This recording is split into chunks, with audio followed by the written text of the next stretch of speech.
और कांग्रेस एमएलसी दीपक सिंह ने बड़ा दावा किया है, शुभ मुहूर्त में आएंगे राहुल, ये कहना है दीपक सिंह का। इस बार अमेठी से जीतेंगे राहुल, यानी कि राहुल गांधी के अमेठी से चुनाव लड़ने के जो कयास लगाए जा रहे हैं उस पर मुहर लगाते दिख रहे हैं कांग्रेस एमएलसी दीपक सिंह। दीपक सिंह का यह कहना है कि शुभ मुहूर्त में आएंगे। और एक तरफ ये कहा जा रहा है कि कन्नौज से जब अखिलेश यादव ने नामांकन भरा है उसके बाद से ये खबरें और ज्यादा पुख्ता हो रही हैं कि अमेठी से राहुल गांधी चुनाव लड़ सकते हैं। और जिस तरह से कांग्रेस नेताओं के बयान सामने आ रहे हैं उससे इस बात को और मजबूती मिल रही है कि राहुल गांधी अमेठी से नामांकन भर सकते हैं।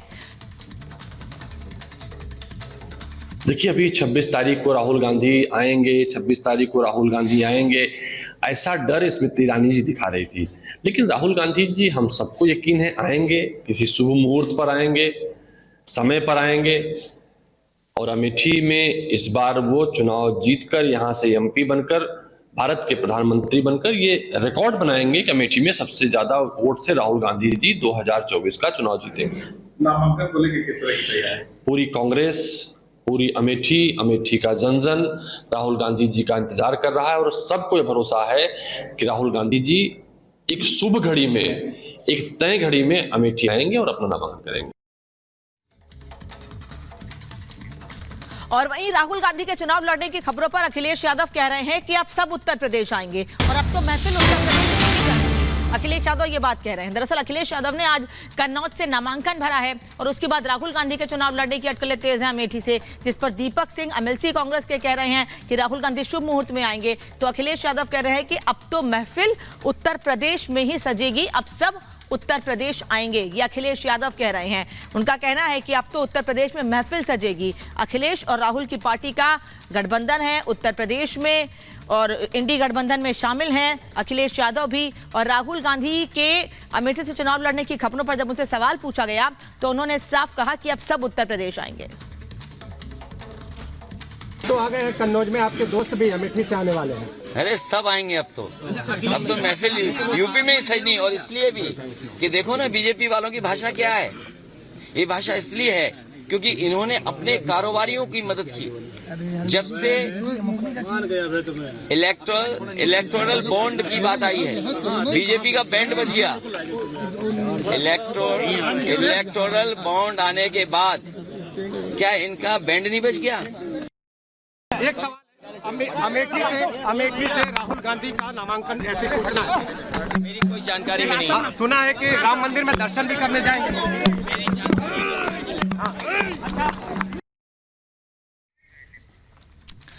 तो अखिलेश यादव को आप सुन रहे हैं, उनसे यह भी सवाल पूछा गया कि खबरें तो ऐसी भी हैं कि राहुल गांधी अगर अमेठी से चुनाव लड़ते हैं तो उसके पहले अयोध्या जाके भगवान राम के दर्शन भी कर सकते हैं, जिस पर बहुत ज्यादा खुलकर नहीं बोले अखिलेश यादव। लेकिन हाँ, जब सवाल अमेठी से चुनाव लड़ने को किया गया राहुल गांधी के, तो उन्होंने साफ कहा कि अब सब उत्तर प्रदेश में आएंगे और उत्तर प्रदेश में अब महफिल जमेगी। भारतीय जनता पार्टी पर भी निशाना साधा उन्होंने।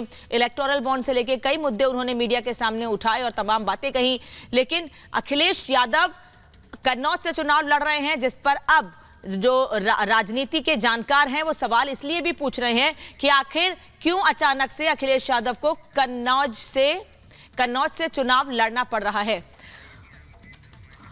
और आचार्य राज मिश्रा और अयोध्या में हनुमानगढ़ी के महंत राजू दास जी मेरे साथ जुड़ रहे हैं। आचार्य विक्रमादित्य भी इस वक्त मेरे साथ जुड़े हैं और राघवेंद्र भी इस वक्त साथ में जुड़े हुए हैं। पहला सवाल आचार्य मिश्रा आपसे कि राहुल गांधी अमेठी से चुनाव लड़ सकते हैं, राजनीतिक बात तो आप नहीं करेंगे मैं जानती हूं, लेकिन अयोध्या जाने की खबरें हैं उनकी, दर्शन कर सकते हैं?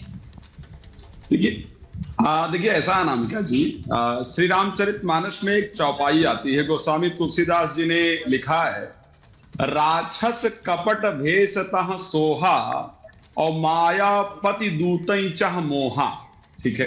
और बड़ा ये मारीच वाली जो भक्ति थी ना, मारीच की भक्ति के बारे में आप लोगों ने सुना होगा कि मारीच ने हनुमान जी को मोहित करने के लिए कपट वेश तैयार किया और राम नाम जपना शुरू कर दिया ताकि हनुमान जी मोहित हो जाएं और जो लक्ष्मण जी की जागृति का काम था वो कार्य रुक जाए। तो इसी प्रकार से जो भारत के सनातन धर्मी जागृत हुए हैं, ठीक है, उनको मोहित करने के लिए अलग अलग पैतरे चले जा रहे हैं। सनातन धर्मी जागृत हो गए हैं, इसीलिए उन्हें मोहित करने के लिए राहुल गांधी चुनावी हिंदू बन गए। आचार्य विक्रमादित्य, कभी जनेऊधारी ब्राह्मण और अब राम भक्त साबित करने की कोशिश खुद को।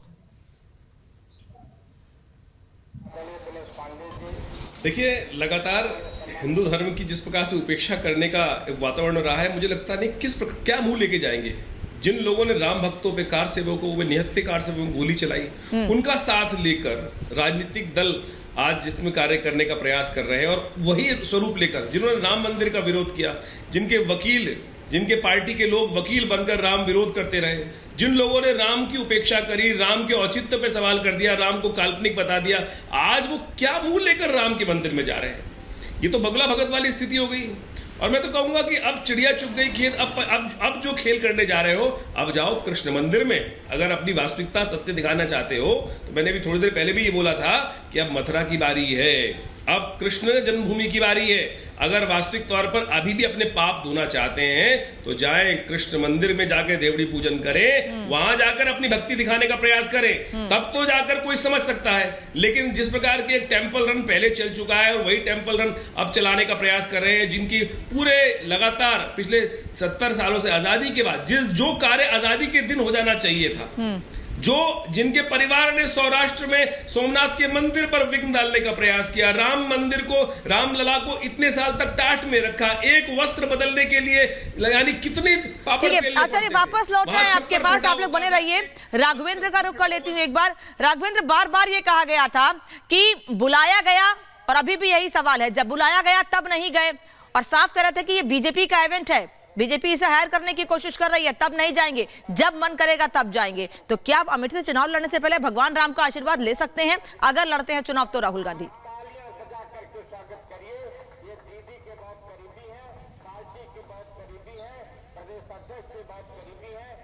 राघवेंद्र, आप तक आवाज पहुंच रही है मेरी?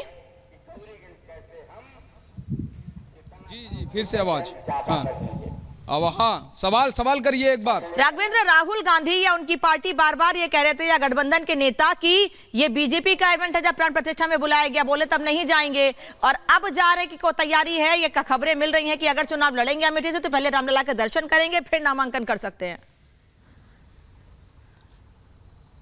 बिल्कुल, देखिए यहाँ पर अमेठी में राजनीति बहुत दूसरी तरह की है। यहाँ पर इंडी गठबंधन का प्रत्याशी नहीं था, और यह उम्मीद की जा रही थी कि गांधी परिवार का ही व्यक्ति यहाँ से उम्मीदवार बनेगा, चाहे रायबरेली की बात हो या अमेठी की बात हो। यहाँ पर कांग्रेस की परंपरागत सीट रही है अमेठी से, और जिसका आकलन लोग कर रहे थे वही सूचना इस समय सुनाई दे रही है। वही राजनीतिक गलियारे में वही खबर है कि राहुल गांधी यहाँ पर वायनाड के चुनाव के बाद, यानी 26 को जो वोटिंग होगी उसके बाद वो अमेठी आ सकते हैं।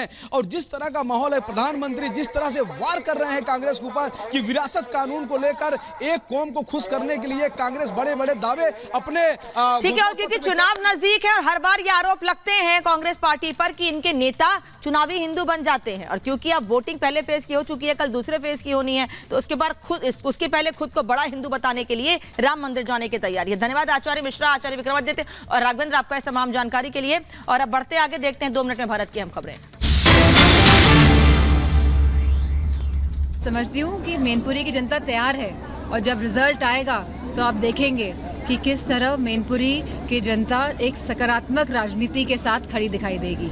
मैडम, 10 साल बाद योगी आदित्यनाथ का कार्यक्रम लगा है जसवंत नगर विधानसभा, कैसे देख रहे समाजवादी पार्टी? नहीं, अच्छा है। प्रदेश में किसी को भी कहीं भी घूमने की इजाज़त है, और मुख्यमंत्री जी आए और देखें कि किस तरह, अब तो हेलीकॉप्टर से आएंगे तो उतरेंगे तो यहाँ से हवाई पट्टी में, वहीं उतरेंगे कहीं, तो देखें किस तरह अच्छे कार्य हो सकते हैं। अगर सही मंशा हो, अगर सही विचार हो तो बहुत कुछ हो सकता है। कोई इसमें एंड नहीं है कि आप कितना बेहतर कर सकते हैं इस प्रदेश के लिए, क्योंकि उत्तर प्रदेश सबसे बड़ा प्रदेश है और बहुत ही महत्वपूर्ण प्रदेश है, और बहुत ही संभावनाओं का और आशाओं का प्रदेश है, और ये आप सब पूरा कर सकते हैं, लेकिन अच्छा शक्ति होनी बहुत ज़रूरी है।